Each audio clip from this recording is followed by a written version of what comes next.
सलाम, नमस्ते. माणसं जोडली पाहिजे या आपल्या यूट्यूब चॅनलवर मी पैगंबर शेख आपल्या सर्वांचं स्वागत करतो. व्हिडिओची सुरुवात करण्या अगोदर एक व्हिडिओ आपण अवश्य पहा, म्हणजे आपण हा व्हिडिओ का करतोय याची कल्पना आपल्याला येईल. देश में जो अल्पसंख्या है उनको और कितना देना है, इसके ऊपर अभी सच्ची में चर्चा होना चाहिए।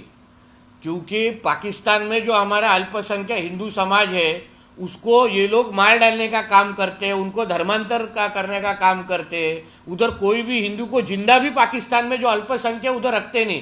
और यहाँ के अल्पसंख्यक समाज इनका तो बहुत ही अभी बढ़ गया है। इनको स्कीम भी चाहिए, पैसा भी चाहिए, योजना भी चाहिए और अभी इनको आरक्षण भी चाहिए। महाराष्ट्र में महायुति की सरकार जब तक है, हमारी हिंदुत्ववादी सरकार जब तक है, तब तक कोई भी मुसलमान समाज को आरक्षण मिल नहीं सकता। वैसे भी धर्म के आधार पे आरक्षण मिल नहीं सकता, इसलिए उन्होंने इस सारी मांग करे नहीं। हिम्मत है तो रस्ते पे आके दिखाए और फिर वो वापस कैसे जाते वो हम भी देखते। व्हिडिओ पाहिल्यानंतर आपल्या लक्षात येईल की कशा पद्धतीने जाणीवपूर्वक मुस्लिम समाजाच्या विरोधात जे आहे ते स्टेटमेंट दिले जातात आणि तेही काहीही गरज नसताना, काहीही आवश्यकता नसताना. महाराष्ट्रामध्ये अशी परिस्थिती आहे. मराठा आरक्षण, धनगर आरक्षण या दोन विषयांवरून महाराष्ट्रामध्ये एक तीव्र आणि एक संतापाची लाट जी आहे ती मोठ्या प्रमाणामध्ये महाराष्ट्रात आहे. त्यातही मराठा समाज आणि ओबीसी समाज हे आरक्षणाच्या मुद्द्यावरून समोरासमोर आलेले आपण पाहत आहे. प्रक्षोभक वक्तव्य केली जात आहेत. एकमेकांना डिवचण्यासारखी जी आहेत ते बोलले जात आहे आणि या सगळ्या परिस्थितीमध्ये समाजाला शांततेचं आव्हान, संवैधानिक मार्गाने व्यक्त होण्याचं आव्हान नितेश राणेंसारख्या एका जबाबदार लोकप्रतिनिधीने करायचं तर ते सोडलंय. परंतु ज्या व्यक्तींचा, ज्या लोकांचा याच्याशी काहीही संबंध नाही, तिळमात्रही संबंध नाही या सगळ्या गोष्टींशी, त्या लोकांना या प्रकरणामध्ये जाणीवपूर्वक ओढण्याचं जे काम आहे हे नितेश राणेंच्या माध्यमातून केलं जात आहे. आणि या गोष्टीचा सर्वात अगोदर जो आहे तो मी निषेध व्यक्त करतो. सर्वात आधी नितेश राणेंनी जे काही मुद्दे आपल्या व्हिडिओच्या माध्यमातून मांडले ते मुद्दे कसे बिनबुडाचे आहेत हे सर्वात अगोदर तुमच्या समोर आणणं खूप जास्त गरजेचं आहे. भारत देशामध्ये फक्त मुस्लिम समाज हा अल्पसंख्याक नाहीये. मुस्लिमांप्रमाणेच शीख, जैन, पारशी, बौद्ध, ख्रिश्चन हे समाज देखील अल्पसंख्याक आहेत आणि या सर्व अल्पसंख्याक समाजांविषयी नितेश राणे यांची हीच भूमिका आहे का जी भूमिका त्यांची मुस्लिम समाजाविषयी आहे. मी हे मान्य करतो की पाकिस्तानमध्ये काही ठिकाणी अल्पसंख्याकांच्या बाबतीमध्ये जी आहे ती चुकीची वागणूक त्या ठिकाणी दिली जाते. मात्र फक्त त्या ठिकाणी असणाऱ्या हिंदू अल्पसंख्याकांनाच ही वागणूक दिली जाते का? त्या ठिकाणी असणाऱ्या अहमदी मुस्लिम यांना देखील त्याच पद्धतीने पाकिस्तानचे जे लोक आहेत ते वागणूक देण्याचा प्रयत्न करतात. आणि या गोष्टी ज्या आहेत या सर्व गोष्टी पूर्णपणे चुकीच्या आहेत आणि या गोष्टीचा जेवढा निषेध करावा तेवढा कमीच आहे. धर्माचं नाव घेऊन धार्मिक आधारावर किंवा कोणीतरी अल्पसंख्याक आहे हा भाव मनामध्ये घेऊन त्याच्यावर अन्याय करणे, अत्याचार करणे हे ज्या ज्या ठिकाणी, ज्या ज्या देशामध्ये होत असेल त्या ठिकाणी त्या गोष्टीचा निषेध आहे. मात्र माझा एक प्रश्न नितेश राणेंना आहे की आपण ज्या नरेंद्र मोदींना, देशाचे ते प्रधानमंत्री आहेत, त्यांना विश्वगुरू म्हणतो, जागतिक नेतृत्व म्हणतो, या सगळ्या गोष्टींवर भारत देशातून नरेंद्र मोदीजींच्या मार्गदर्शनाखाली, नेतृत्वाखाली कधी युनोमध्ये हा प्रश्न मांडला गेला का की पाकिस्तानमध्ये त्या ठिकाणी असलेल्या अल्पसंख्याकांवर जे आहेत ते अत्याचार, अन्याय होतात?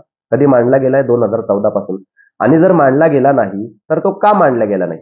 140 कोटीपेक्षाही जास्त लोकसंख्या असणाऱ्या देशाचं प्रतिनिधित्व करणारे श्रीयुत नरेंद्र मोदी जे हिंदुत्वाची आयडिओलॉजी मांडतात, हिंदुत्वाची आयडिओलॉजी फॉलो करतात, संघाच्या शाखेतून आलेलं नेतृत्व, असं नेतृत्व जागतिक पटलावर हा मुद्दा का मांडत नाही आणि तो मुद्दा का सोडवत नाही या प्रश्नाचं उत्तर कृपया आपण मला द्यावं. आणि त्याच्यानंतरच हे इथल्या भारतीयांना सांगावं पाकिस्तानमध्ये हिंदूंवर काय अत्याचार होतात आणि काही नाही अत्याचार होत या विषयावर जागतिक पटलावर सर्वात अगोदर बोला आणि त्यानंतर इथल्या लोकांना आपण शहाणपणा शिकवावा अशी माझी नम्र विनंती आहे. आपण म्हणताय की अल्पसंख्याकांना किती द्यायचं आता आणि अल्पसंख्याकांसाठी किती करायचं. माझं तुम्हाला उघड विचारणं आहे, अल्पसंख्याकांसाठी सोडा, तुम्ही इथल्या बहुसंख्याकांसाठी काय केलंय त्याचं जरा उत्तर कृपया आपण द्यावं. 2014 पासून भाजप ज्यावेळीपासून सत्तेमध्ये आलेला आहे केंद्र सरकारमध्ये त्यावेळीपासून या देशातील बहुसंख्याकांना भाजपने काय दिलेलं आहे, या देशातील बहुसंख्याकांना आणि अल्पसंख्याकांना देखील तमाम भारतीयांना यांनी महागाई दिली, यांनी बेरोजगारी दिली, यांनी नोटबंदी दिली. जे पेट्रोल 60-65 रुपयाचं होतं ते पेट्रोल आज 105-106 रुपये लिटरने जे आहे तो इथला अल्पसंख्याक आणि बहुसंख्याक देखील भरतोय. त्याही पलीकडे जाऊन जे सिलेंडर 400 ते 450 रुपयाला मिळायचं ते सिलेंडर आज 1000 रुपयाला 1100 रुपयाला मिळतंय. हे इथल्या बहुसंख्याकांना आणि अल्पसंख्याकांना देखील दिलेली भेट आहे या सरकारची. आणि या सरकारने बहुसंख्याकांसाठी केलं काय हा माझा प्रश्न आहे. आज शिक्षण महाग आहे. दरवर्षी किंवा प्रत्येक महिन्याला वेगवेगळ्या क्षेत्रांचं वेगवेगळ्या सरकारी क्षेत्रांचं जे आहे ते खाजगीकरण करण्याचा पायंडा या सरकारने पाडलेला आहे. आणि हे सरकार बहुसंख्याकांसाठी देखील काय करत आहे हा माझा प्रश्न आहे. आपण अल्पसंख्याकांविषयी विचारताय, मी तर म्हणतोय बहुसंख्याकांसाठी या सरकारने काय केलंय ते सांगा. मुस्लिम आरक्षणाचा लढा हा गेली साधारण मी जिथपर्यंत पाहतोय की गेल्या 2 दशकांपासून जो आहे तो महाराष्ट्रामध्ये सुरू आहे. त्याच्यावर तोडगा म्हणून जो आहे तो 5% शैक्षणिक आरक्षण जे आहे ते मुस्लिम समाजाला द्यावं अशी सुप्रीम कोर्टाने जे आहे त्या ठिकाणी सूचना दिल्या होत्या. सुप्रीम कोर्टाने जे आहे ते त्या ठिकाणी जाहीर केलं होतं की मुस्लिमांना 5% आरक्षण जे आहे ते दिलं पाहिजे. आणि ते आरक्षण जे आहे ते आतापर्यंत आज तागायत जे आहे ते मुस्लिम समाजाला महाराष्ट्रामध्ये मिळालेलं नाहीये.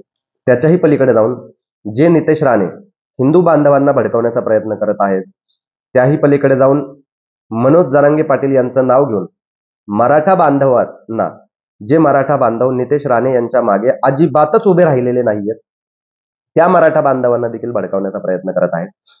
त्या नितेश राणेंनी 2018 साली 19 नोव्हेंबर 2018 साली आझाद मैदानावर मुस्लिम समाजाचे प्रतिनिधी मुस्लिम आरक्षणासाठी आंदोलनाला बसले असता त्या ठिकाणी जाऊन त्यांना समर्थन दिलेलं आहे.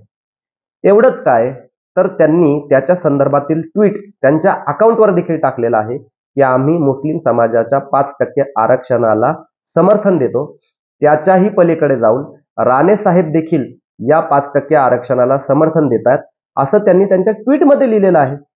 तर तुमचं आता काय झालं नक्की काय, म्हणजे एकदम इन्होंने वक्त बदल दिया, जज्बात बदल दिए, जिंदगी बदल दी. या व्हिडिओमध्ये जसं दाखवलंय त्या पद्धतीनं तुमची परिस्थिती आता झालेली आहे का हा देखील प्रश्न मला या ठिकाणी मांडायचा आहे. त्याही पलीकडे जाऊन तुम्ही ज्या मुस्लिमांचं वारंवार भांडवल करण्याचा प्रयत्न करत आहात, ज्या मुस्लिमांना वारंवार भडकवण्याचा प्रयत्न करत आहात, त्याच मुस्लिमांच्या खांद्याला खांदा लावून एकेकाळी तुम्ही उभे राहिलेला आहात. हे तुम्ही विसरताय का? तुम्ही कित्येकदा मशिदीमध्ये जाऊन जे आहेत ते दुआला बसलेले आहात, कित्येकदा तुम्ही दर्गामध्ये गेलेले आहात, दर्ग्यावर चादर तुम्ही टाकलेली आहे. तुम्ही या सगळ्या गोष्टी एवन काय एवढंच काय तर तुम्ही त्या दर्ग्याची जी चादर आहे ती देखील डोक्यावर घेतलेली आहे. या महाराष्ट्राच्या एका मोठ्या संस्कृतीचं जे आहे तुम्ही हिंदू मुस्लिम एकतेच्या संस्कृतीचं पालन तुम्ही जे आहे ते साधारण 30 ते 40 वर्ष तुम्ही केलेलं आहे. आणि ती संस्कृती पाशवी बहुमतावर आधारित सरकार जसं केंद्रात आलं भाजपचं, त्याच्यानंतर ती संस्कृती तुम्ही विसरला. अचानक तुम्ही शिव फुले शाहू आंबेडकरी संस्कृती विसरलात. तुम्ही किती मोठं पाप करताय हे तुमच्या लक्षात येत आहे का हा माझा प्रश्न आहे. त्याच्याही पलीकडे जाऊन वारंवार तुम्ही मुस्लिम समाजाला उचकवण्याचा प्रयत्न करत आहात, वारंवार तुम्ही त्यांना चिडवण्याचा प्रयत्न करत आहात. लोकशाही मार्गाने देखील जो समाज मुस्लिम आरक्षणासाठी रस्त्यावर उतरू पाहतोय, सध्या तर तसली काही परिस्थिती नाहीच आहे, मात्र जो समाज लोकशाही मार्गाने देखील रस्त्यावर उतरू पाहतोय त्या समाजाच्या विरोधात देखील आपण इतर समाजाला जे आहे ते भडकवण्याचा प्रयत्न करत आहात. हे पाप तुम्ही कुठे फेडणार आहात? दुसरी गोष्ट, या सगळ्या गोष्टींसाठी राज्यातील बहुसंख्य अशा समाजाला भडकवण्याचा प्रयत्न केल्याबद्दल कुठल्या प्रकारची नोटीस राज्याचे गृहमंत्री माननीय देवेंद्र फडणवीस आपल्याला देणार आहेत हा माझा प्रश्न आहे. आपण ज्या काही गोष्टी करत आहात त्याने मुस्लिम समाज भडकेल अशी अपेक्षा ठेवू नका. त्याच्याही पलीकडे जाऊन आपण ज्या काही गोष्टी करत आहात याच्याने आपण काहीतरी जनमत निर्माण कराल याच्याही अपेक्षेमध्ये आपण कृपया राहू नका. आपली जी काही पुण्याई आपण एवढ्या वर्षांमध्ये कमवली होती, बहुजन समाजासोबत राहून, शिव फुले शाहू आंबेडकरी चळवळीमध्ये राहून आपण जी काही पुण्याई कमवली होती ती सर्व पुण्याई आपण रसातळाला या गेल्या 2-4 वर्षामध्ये जी आहे ती घालून टाकलेली आहे. आणि याचं मनापासून जे आहे ते खेद वाटतं आम्हाला मनापासून खेद वाटतं की एवढ्या वर्षापासून एक व्यक्ती चळवळीमध्ये असलेल्या लोकांच्या मागे खंबीरपणे उभे राहणारी व्यक्ती जी आहे ती अशा पद्धतीची जी आहे ती धर्मांध आणि विकृत जी आहे ती वक्तव्य करते, याचा आम्हाला खेद होतोय. नितेश राणे यांना माझी जाहीर विनंती आहे की आपण भाजपच्या दावणीला बांधून आणि कुठल्या तरी व्यक्तीच्या दावणीला बांधले जाऊन अशा पद्धतीची वक्तव्य करण्याची सुपारी कृपया घेऊ नका. आपल्याला वाटेल की या महाराष्ट्रामध्ये आपण मराठा मुस्लिम, आपण हिंदू विरुद्ध मुस्लिम असा काहीतरी संघर्ष उभा करू, तर त्या कुठल्याही प्रयत्नामध्ये आपण यशस्वी होणार नाही आहात. हे देखील आपल्याला तितकंच ठणकावून मी सांगतो. कारण शिव फुले शाहू आंबेडकरी चळवळीमध्ये काम करणारे माझ्यासारखे लाखो कार्यकर्ते जे आहेत ते तुमचा विरोध करण्यासाठी जे आहेत ते उभे आहेत. आणि या सर्व संघर्षामध्ये तुमच्या पाठीमागे कुठलाही मराठा आणि बहुजन समाज नाही, हेही तितकंच चांगल्या पद्धतीने आपण जे आहे ते समजून घ्यावं. या सगळ्या व्हिडिओच्या माध्यमातून खरे तर नितेश राणे यांनी मागे काय केलं आणि आता त्यांच्या काय भूमिका आहेत या सगळ्या गोष्टी सांगण्याचा जो आहे तो छोटासा प्रयत्न मी केलेला आहे. ज्या काही गोष्टी नितेश राणे करत आहेत आणि ज्या काही गोष्टी, जे काही व्हिडिओ ते दिवस रात्र उठून सकाळी जे काही त्यांच्या हास्य जत्रासारख्या ज्या काही पत्रकार परिषद घेत आहेत आणि जी काही विधानं करत आहेत, या सगळ्या बेसलेस गोष्टी आहेत. या गोष्टींना महाराष्ट्राच्या राजकीय पटलावर कुठल्याही पद्धतीची किंमत नाहीये. या सगळ्या वक्तव्यांनी महाराष्ट्राच्या राजकारणावर कुठल्याही पद्धतीचा इम्पॅक्ट पडत नाहीये. आणि नितेश राणे हे जे काही या गोष्टी करत आहेत याने होतंय फक्त एवढं की नितेश राणेंची जी पत आहे ती दिवसेंदिवस आणखीन ढासळत चाललेली आहे. आणि त्या आणखीन ढासळत जाणाऱ्या पत जी आहेत त्याच्यासाठी त्यांना पूर्णपणे आमच्या शुभेच्छा आहेत. या सगळ्या गोष्टी त्यांनी जर थांबवल्या नाहीत तर नुकसान त्यांचंच आहे, आमचं काही नुकसान नाहीये. इथल्या मराठा, बहुजन, मुस्लिम, ओबीसी कुठल्याही समाजाचं काही नुकसान नाहीये, त्यांचंच नुकसान आहे. तर या व्हिडिओच्या माध्यमातून आपल्याला ज्या ज्या काही गोष्टी सांगण्याचा प्रयत्न केला त्या गोष्टी आपल्याला व्यवस्थित पद्धतीने समजल्या असतील अशी मी अपेक्षा ठेवतो. सध्याचं महाराष्ट्रातलं जे वातावरण आहे, देशातलं जे वातावरण आहे ते लोकसभा निवडणुकांच्या अनुषंगाने धार्मिक ध्रुवीकरण जे आहे ते करण्याकडे कल मोठ्या प्रमाणामध्ये चालू राहणार आहे. तर या सगळ्या विषयापासून स्वतःला कसं लांब ठेवता येईल या गोष्टीकडे आपण सर्वांनी जास्तीत जास्त लक्ष दिलं पाहिजे. एवढं बोलून मी या ठिकाणी थांबतो. हा जर व्हिडिओ आपल्या सर्वांना आवडला असेल तर कृपया हा व्हिडिओ लाईक करा, शेअर करा. आपल्या काही प्रतिक्रिया असतील तर प्रतिक्रिया द्या. आपला जो चॅनल आहे तो कृपया करून सबस्क्राईब करा अशी मी विनंती करतो आणि थांबतो. जय जिजाऊ, जय शिवराय, जय भीम, जय हिंद, जय महाराष्ट्र.